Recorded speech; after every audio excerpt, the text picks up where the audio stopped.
So the topic of this tutorial is Educaplay. Educaplay has several different activities that you can create.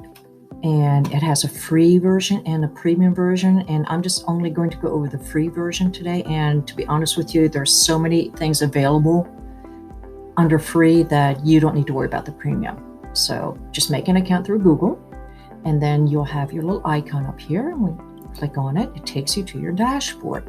Now on your dashboard, on the left-hand side, you're going to see the different things that you have. Your activities, which are also just right down here in the middle. And as you can see, it's a real hot mess, but you also have my collections, so you can organize the different activities that you've created. So I've just organized mine for level 1 and level 2. And then also when you first create your account, they're going to give you a welcome collection to kind of get you started. You also have reports, you've got communication with inbox and notifications, and you can even create classes. They called it groups. Actually, you're not going to worry about groups, and you're not going to worry about reports, because we're going to integrate this with Canvas, and Canvas is going to do all of that for you. So let's go to a new activity.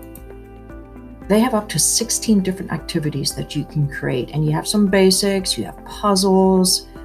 You have also something called the dialogue game, which is nice for world languages. They have something called Unscramble Words game, which is similar to the Kahoot puzzle, where you're given a question, and then as a student, you would have to unscramble the words to create the sentence that answers that question.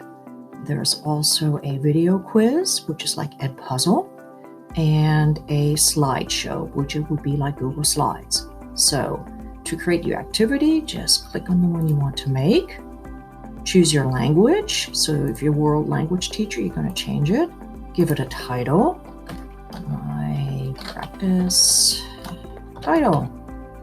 And my practice description. Now you have to remember to come down here to finish this. Your grade. So I usually just go high school 1, and then your subject. As you can see, there's math, English, languages, science, and social studies, as well as arts and humanities and tech and engineering. So I'm just going to pick science.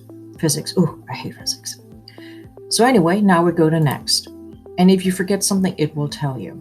Now over here, this is what we just created, the data. And you can click on here and edit it if you need to. Once you're making your game, as you make your game, it's going to go from red to green. And once you're in the green zone, that means you have enough information to publish the game.